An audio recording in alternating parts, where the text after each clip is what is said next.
Hallo AFOPS, herzlich willkommen im Noppenstein-Studio. Ich bin der Dirk. Und ich bin der Niklas. Und heute geht es um Star Trek. Yay! Die 4 Mid-Size-Modelle der dritten Welle. Und was für welche, ja. Oh ja, da sind ein paar sehr geile Schiffe dabei. 2, auf die ich mich persönlich ganz besonders gefreut habe. Aber ich würde sagen, wir fangen einfach mal an. Wie machen wir das denn? Wir haben uns das gar nicht überlegt. Machen wir das zeitlich irgendwie passend durch? Oder passt eigentlich, ne? Wir können das so zeitlich machen. Naja, momentan sind sie ja so nach Fraktionen sortiert. Ja. Zeitlich passt es nicht, ne? Zeitlich müssen wir mit ihr anfangen. Ja, dann machen wir das doch. Ja, gut, dann machen wir das. Wir machen das hier mal auf Bild. Ich wollte gerade sagen, wir schaffen das alles mal weg, ne? So. Auf die habe ich mich ja sehr gefreut. Ja, ich auch. Ein sehr schönes Schiff. Oh ja. Ja. Die NX-01. Von Captain Archer. Genau. Aus Enterprise. Ganz genau. Richtig. Und ganz ehrlich, da gibt es eigentlich viel zu viel darüber zu sagen. Ich meine, dieses Schiff hatte sogar schon Borg an Bord. Die hat einiges erlebt. Also ich fand auch, muss ich jetzt nochmal sagen an der Stelle, ich fand auch die Serie ziemlich abgefahren. Also, natürlich, die Serie ist genial. Damals, als das lief, da hat man schon gedacht, so, es war erst gewöhnungsbedürftig. War gewöhnungsbedürftig, aber jetzt so rückblickend betrachtet, da kommen mir die Tränen, ne, dass sie die Serie abgebrochen haben irgendwie. Oh, ja. Ist schon schade. Genau. Nichtsdestotrotz, hier ist unsere NX und da haben wir nicht abgebrochen mittendrin, sondern die haben wir in ihrer vollen Pracht umgesetzt. Für die sich fragen, warum? Wir haben darüber lange geredet bei uns in der Werkstatt und haben uns auch gefragt, was machen wir denn? Also die haben ja in der Serie immer auf den Uniformen dieses Symbol, da ist die NX drauf und dann noch irgendwie so ein Kreis dahinter und so. Es hätte unfassbar viele Teile gefressen. Ja. Also wirklich sehr viele Teile. Da wäre die Alternative gewesen, einfach nur irgendwie einen runden schwarzen Cent zu machen und das fand ich blöd. Und das war auch so eine Sache, es passte ja auch irgendwie nicht dann zu den anderen Schiffen. Wir haben ja alle im Grunde genommen immer mit dem mehr oder weniger passenden Symbol gemacht, wo es halt möglich war. Und deswegen haben wir bei der gesagt, klar, wir wissen, das Ding ist noch vor der Föderation gebaut worden und war in Dienst, aber wir haben uns trotzdem für den Föderationsstand entschieden, den wir quasi bisher auch für die TOS-Schiffe immer gemacht haben. Ganz genau. Und es ist ja auch so, dass das Schiff nach dem aktiven Dienst in die Reserveflotte übergegangen ist und da gab es dann schon die Föderation. Also kann man ja einfach sagen, das ist quasi die aus der Föderationsära. Also das ist die NX-01 nach Abschluss der Serie quasi. Die endet ja damit, dass die Föderation gegründet wird. Wir haben hier ein paar tolle Prints. Ja. Natürlich hier vorne ganz klar der Name. Logisch, Enterprise NX-01, kein USS, gab es damals noch nicht. Wir haben hier die... Was sind das eigentlich? Das sind Schleusen, ne? Ich muss wieder überlegen. Jetzt muss ich kurz überlegen. Was ist denn das in der Serie? Das ist eine gute Frage. Also angedockt wird hier. Ich könnte mir vorstellen, dass das wahrscheinlich Laderaumzugänge sind. Ja, genau. Das sind es, glaube ich. Ich glaube, das sind Frachtraumtüren. Ja. Auf jeden Fall haben wir die eben auch noch, weil in der Größe die Brickbuild zu machen ist halt schwierig. Und wir haben hier hinten noch die Triebwerke. Die Impulstriebwerke. Die Impulstriebwerke, ja genau. Muss man ja dazu sagen. Also ich persönlich finde dieses Schiff sehr schön. Ja. Also auch die Vorlage, nicht nur das Modell, aber das Modell auch. Das ist uns gut gelungen. Also ist schön geworden. Gefällt mir sehr gut. Mir gefällt es wirklich sehr. Ich finde, das ist ein schönes Schiff. Ja, das haben wir echt gut hinbekommen. Ich bin ein bisschen stolz. Merkt man das? Ja, ein bisschen, ne? Ja. Zeig doch mal ganz kurz noch den Karton. Genau, ach so, vor lauter Stolz. Hier ist auch der Karton. Ja. Formschön wie immer, rechteckig. Mit dem bekannten Aufdruck. Ihr kennt das, auch hier wieder das passende Schiff zur Ära. Genau. Auf der Rückseite auch nichts Neues, außer halt das Schiff. Ne? Alles wie gehabt. Gewohnt gut. Und zeig das nochmal, ne? Was? Oh, Soundeffekte. Ja, immer. Also du kannst ja jetzt hier das Ding fliegen. Achso, aber war der falsche Soundeffekt, oder? Das ist egal. Hier unten wird auf jeden Fall der Standfuß mit der Achse verbunden. Hier sind mal keine Noppen. Das kommt ja immer drauf an. In vielen Sets haben wir, dass das auf Noppen gesetzt wird. Hier drin ist so ein Technikelement. Da müsst ihr aufpassen, dass ihr es richtig rum einbaut, weil sonst habt ihr da unten keine Achsaufnahme, sondern ein normales Technikloch und dann könnt ihr das Schiff auf den Standfuß drehen. Auch interessant. Ne? Ich meine, wenn ihr das möchtet, könnt ihr es auch so einbauen. Es funktioniert so. Aber eigentlich gehört so. So sitzt es halt fest. So dreht es sich nicht in der Gegend rum. Und es sitzt auch fest, wie ich sehe. Es sitzt fest, ja. Das ganze Ding ist recht stabil. Und das ist ein Stichwort, denn wir haben vor dem Video noch mal kurz darüber gesprochen, dass wir das erwähnen wollen. Es gibt beim Bau dieses Schiffs eine Stelle, wo man denken könnte, oh, das ist aber ganz schön labberig, das fällt ja fast auseinander und so weiter. Aber wenn ihr das Ding dann komplett zusammen habt, ergibt sich quasi die Stabilität von selbst, mehr oder weniger. Also es geht im Prinzip hier drum, um dieses Element, weil ihr baut erst das hier dran. Das ist zu dem Zeitpunkt noch nicht besonders fest am Rest des Schiffes dran. Das kann euch eventuell auch vielleicht dann noch mal beim Bauen abfallen. Deswegen da ein bisschen vorsichtig sein. Wenn ihr aber hier oben dann diese Teile und hier unten auch das hier überbaut habt, dann ist das bombenfest. Ihr seht ja, also da passiert gar nichts. Gar nichts mehr. Das ist richtig fest. Das wollten wir noch mal so als kleinen Tipp. Nicht, dass ihr euch wundert, wenn ihr das Ding aufbaut und denkt, oh mein Gott, was ist das denn? Nein, was haben die da zusammengezimmert? Alles gut. Funktioniert. Gut, dann mal die Fakten. War es das eigentlich mit der... Die Fakten, genau. Also, das hier ist aus unserer Star Trek-Reihe die USS Enterprise NX-01, ein Bluebricks Pro. Die Setnummer ist die 104954, Teileanzahl 492 für 32,95 €. Und die Abmessungen sind 28 cm in der Länge, in der Breite 16,5 und 13 cm hoch. Komplexität, ja, guter Durchschnitt. Ja. Genau, wie gesagt, ein bisschen also eigentlich wäre es entspanntes Bauen, aber weil halt eben hier die Stabilitätsumstände, die wir eben geschildert haben, bestehen, haben wir gesagt, dann sagen wir halt guter Durchschnitt. Genau, aber das schmälert nicht den Bauspaß. Oh nein. Nein. So, dann darf ich das dir übergeben. Und wir machen mal zeitlich passend weiter. Und kommen zu DOS. Ja. Es war ein Gag. Wie ihr seht, seht ihr nichts. Ja. Oder doch. Oder auch doch, ne? Es war damals ein Gag. Wir haben einfach mal so ein Ding gerendert bei uns. Einfach mal ausgedruckt, wie es aussieht und wir fanden es dann irgendwie cool. Also es ist tatsächlich der D7, den wir auch in Light Blue sprayen. Genau, es ist exakt baugleich, das Ding. Wollen wir euch natürlich auch nicht vorenthalten. Also ihr seht, das sind dieselben Schiffe. Also wirklich. Und es gibt auch einen Grund, warum wir den exakt baugleich gemacht haben. Denn vielleicht gibt es ja Leute von euch, die sich beide Modelle kaufen und dann sagen, oh ja, ich mache so einen halbgetarnten. Ja? Also irgendwie die Original oder überall mal so ein getarnter Fleck oder irgend sowas. Genau. Und damit ihr das auch machen könnt und nicht feststellt, dass die Hälfte von dem Ding nicht zu der anderen Hälfte passt, haben wir die identisch gemacht. Also es ist das baugleiche Modell in komplett Transclear. Genau, ich wollte gerade sagen, ihr kriegt das halt nur komplett Transclear. Das erklärt auch, warum hier diese 1x2x2 Brick drin ist. Und auf der anderen Seite sind es eben, was ist das hier, 1x8 Bricks. Das ist der Print, den ihr halt hier habt. Den ihr auf dem Grauen habt. Ja, der sitzt eben auf diesem Stein und dementsprechend ist auch hier dieser Stein verbaut, weil da der Print sitzt. Weil wir einfach genau dieses Modell genommen haben und haben es halt Transclear umgefärbt. Ne? Ja, aber ich find's cool. Ja, es ist doch mal was völlig Neues. Aber ich meine, wenn man schon so eine Sache hat, wenn man schon Star Trek hat, wo es eben getarnte Schiffe gibt, warum nicht, ne? Ja. Und es ist irgendwie auch mal, es ist schon interessant, mal so ein komplettes Modell in Transclear zu sehen. Ja. Ich kann nur sagen, das Einzige ist so beim Bauen, ich meine, ihr habt ja Bauschritte da drin, das ist, wie gesagt, wie beim anderen auch. Das ist dann aber auch schon teilweise so eine Sache, es ist schon ungewöhnlich. Ja, man orientiert sich ja dann auch immer mal an Farben.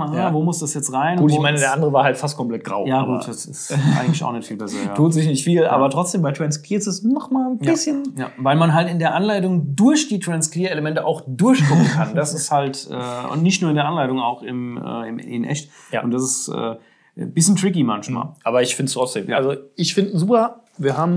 Wo ist er denn hier? Hier natürlich auch nochmal den Karton. Vorderseite und Rückseite ganz normal, wie ihr es kennt, in dem neuen Design. Ja. Steht auch wieder hier drauf, Original Series, wie es sich gehört. Mit einer 1701. Ja, passen halt zur Serie. Genau. Ne? So. Ja, Also, der Star Trek Klingon D7 Klasse Schlachtkreuzer getarnt ist ein Bluebricks Pro, hat die Setnummer 104957, hat 580 Teile, kostet 34,95, ist 35 cm lang, 28 cm breit und 15 cm hoch und ist auch so eigentlich entspanntes Bauen. Jo. Wie der andere auch. Dann hinfort mit ihm. Hinfort mit ihm, er ist ja schon weg. Ja, so, aber ganz weg meine ich. Hinfort. Ganz weg. So, gehen wir jetzt zu den nächsten. Genau. Warum? Jedes Mal, man sieht ein Bird of Prey und sofort diese Ja, Musik. das hängt vielleicht auch damit zusammen, weil es hier auf der Plakette halt auch draufsteht. Ne? Es ist ne? quasi Search for Spock steht da drauf, richtig? Ja. Dritter Teil und da kam halt eben auch diese Melodie vor. Der klingonische Bird of Prey, dieses Mal in Midsize. Genau. Wir haben ja schon in groß. Und, ja, schönes Modell. Und das ist jetzt. Mini haben wir ihn auch. Ja, in Mini haben wir ihn auch. Und das ist jetzt die Midsize-Variante und tatsächlich auch in Midsize sieht das Ding super aus. Also, das ist auch irgendwie. Das hat mich selber erstaunt, aber das gehört zu diesen Schiffen, wo man irgendwie in jeder Größe sieht das Ding geil aus. Ja. Also ich weiß auch nicht warum. Manche, da hast du halt das Problem, wenn sie dann kleiner werden oder so, kannst du es nicht mehr gut darstellen, weil du musst dich dann halt immer an den Teilen orientieren und manche sehen dann halt nicht so aus oder geben dir nicht so den Spielraum, um irgendwas zu gestalten. Aber bei dem Ding, das ist ein sehr dankbares Modell. Ja. Das geht in jeder Größe. Also es ist. Ihr könnt natürlich die Flügel auch wieder so ein bisschen einstellen, je nachdem, wie ihr ihn gerade haben wollt. Aber eigentlich Angriffsmodus ist unten, ne? Ja doch, Angriffsmodus ist eigentlich der stellt unten. Die Flügel, obwohl ich es eigentlich cooler finden würde, wenn es andersrum wäre, aber der stellt die Flügel nur dann nach oben, wenn er landet. Genau. Ja. Es gibt eine Szene, weiß ich, in TNG, wo sie das gemacht haben, also wo die angreifen und die Flügel sind oben. Da habe ich aber tatsächlich mal nachgelesen, also ich weiß nicht, ob es stimmt, aber da habe ich mal nachgelesen, dass die einfach in Anführungsstrichen im Effekt-Team, was heißt zu faul? Wahrscheinlich hatten sie keine Zeit. Sie hatten irgendwie keine Zeit oder keine Lust oder so, die Flügel nach unten zu machen und deswegen schießen die Dinger mit Flügeln oben. Also eigentlich ist das die Angriffsposition. Das ist eigentlich richtig. Ja. So. Ja. Wie gesagt, wir hatten ihn schon in klein und groß, jetzt auch im Mittel. Wie gesagt, für die Leute kommt ja auch immer drauf an, wie viel Platz ihr zu Hause habt und was ihr euch hinstellen könnt. Ne? Und jetzt habt ihr, ich wollte vielleicht noch was sagen. Ja, Entschuldigung. Jetzt möchte ich nicht. Ja, okay, dann halt nicht. Komm, hau raus, was war's? Nein, ich möchte nicht mehr. Hier ist der Karton und auch dieser Karton, ihr seht es schon, ist wieder rechteckig geworden, also total formschön. Ja, weißt du, wir stellen immer die Kartons ins Bild, die Leute fragen sich, oh ja, super, das ist so ein Karton wie der andere, das ist immer nur ein anderes Bild. Aber um das Bild geht's, das zeigt nämlich den Inhalt und der ist wunderbar geworden und deshalb können wir euch den nicht oft genug zeigen. Die Rückseite und auch hier wieder das passende Schiff. Diese Blicke sprechen Bände, ja? Niklas. Der formschöne rechteckige Karton. Das werde ich jetzt nicht mehr. So, also jetzt lese ich mal die Setkarte vor. Ja? Also das ist unser klingonischer Bird of Prey, auch ein Bluebricks Pro. Wer hätte das gedacht? Die Setnummer ist die 104956 mit 565 Teilen für 34,95 €. Die Abmessung 23 lang, 25 breit, 16 hoch und entspanntes Bauen. Letztes Schiff, ja, die Enterprise E. Ist eins meiner Lieblingsschiffe. Ja. Sovereign-Klasse, ich liebe dieses Schiff.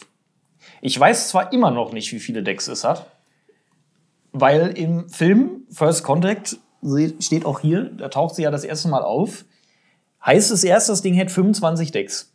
Und dann sagen sie, die Borg kontrollieren Deck 28 bis 11. Jetzt erklär mir mal bitte, wie das geht. Vielleicht gibt es so Zwischendecks, die mitzählen, die aber offiziell nicht gezählt werden. Also keine Ahnung. Ich weiß nicht. Das verwirrt mich bis heute. Ja. Also es hat auf jeden Fall ein paar Decks. Ja, wie viele, wissen wir nicht. Ist auch egal. Wir wissen aber, wie lang es ist, nämlich 685,7 Meter. 0,7, ganz wichtig. Ja? Ja, also diese 70 Zentimeter, die machen den Unterschied.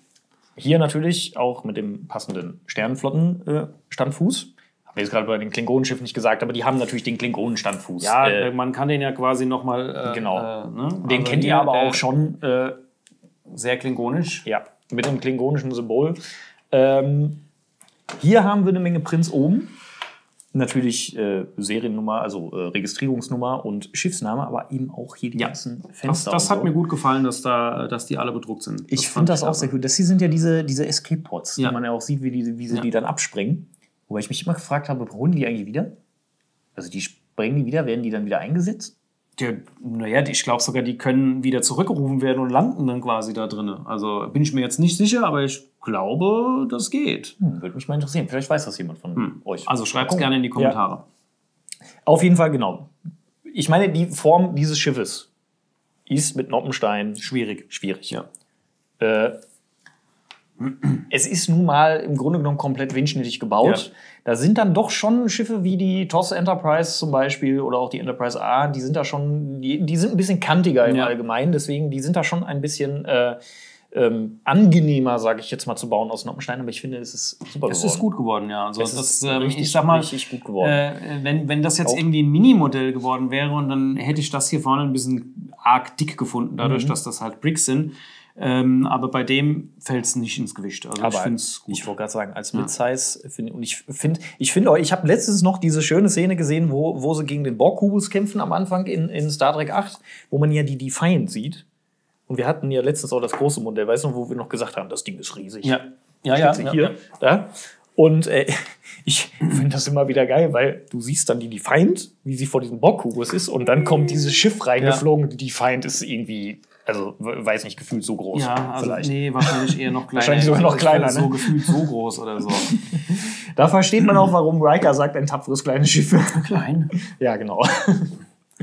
Also, was mir jetzt noch auf der Seele brennt, ja, und du bist jetzt völlig unvorbereitet, aber ich spreche es trotzdem alles. Ich rede von den Farben hier oben. Ja. Ihr seht, wir haben hier schwarze, was ist das? Was sind das? Schwarze Teile, schwarze Elemente. Ja. Die sind auch wirklich schwarz. Also wir denken uns das ja nicht nur aus und sagen so, ach, na ja, das sieht gut aus, dann machen wir das mal schwarz, sondern unser Niklas und ich, wir recherchieren das im Internet und meistens können wir uns die Studiomodelle angucken. Also wirklich die Dinge, die auch beim Film- oder Seriendreh verwendet wurden. Genau. Und was hier schwarz ist, ist auch schwarz. Ja. Und jetzt, der Lizenzgeber guckt da ja ganz auch noch mal drüber. Der Lizenzgeber guckt auch noch mal drüber. Hat uns auch schon mal das ein oder andere Studiomodell, also Fotos von den Originalstudien. So nicht. Jetzt habe ich, als ich das gesehen habe, gesagt, ja, aber das sieht doch nichts aus in Schwarz. Ja, und stimmt. wollte das eigentlich, hätte gesagt, lass es uns doch in Dark Pearl Grey machen. Und wurde überstimmt. Es ist nun mal schwarz. Ja, es ist halt schwarz. Ne? Aber wenn das jetzt hier oben in Dark Pearl Grey wäre, hätte ich das persönlich besser gefunden. Und wie gesagt, das ist mir eine Herzensangelegenheit. Es würde mich jetzt mal interessieren, was sagt ihr dazu? Schwarz, so wie es halt tatsächlich in der Vorlage ist, oder hätte euch das auch in Dark Pearl Grey gefallen? Da bin ich mal gespannt. Ja, und wenn jetzt alle sagen, das hätte uns auch in Dark Pearl Grey gefallen, dann weißt du, was in der Werkstatt geht. Tut mir das nicht an. Bitte nicht. Bitte. So.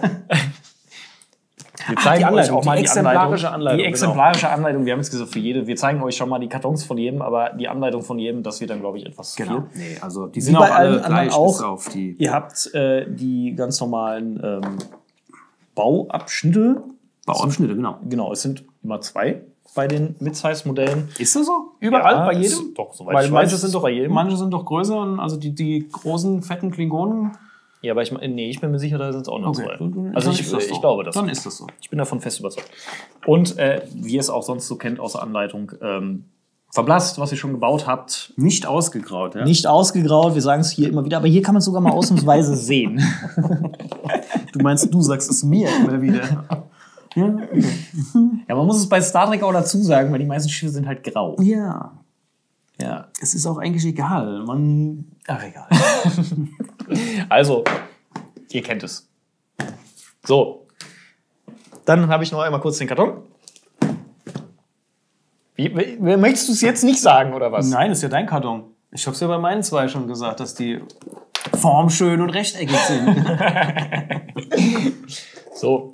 Und hier oben TNG-Ära, vorgegeben vom Lizenzgeber. Das ist nicht, dass wir jetzt gesagt haben, dieses Schiff muss drauf, sondern der Lizenzgeber sagt, für alles, was in diese Ära passt, gehört die Enterprise D drauf. Also nicht, dass ihr euch wundert, das ist doch die E, wieso ist denn da die D drauf? Oder auch hier, da ist es ja sogar. Ja, da ist es, das ist ja Enterprise. Aber bei den hier zum Beispiel, ja, bei den 7 Kreuzern ist ja die 1701 drauf. Genau, weil es ist halt Trost. Richtig, genau. Ja. Und dementsprechend, also wie gesagt, auch das ist uns vorgegeben, das komplette Verpackungsdesign wird vom Lizenzgeber quasi.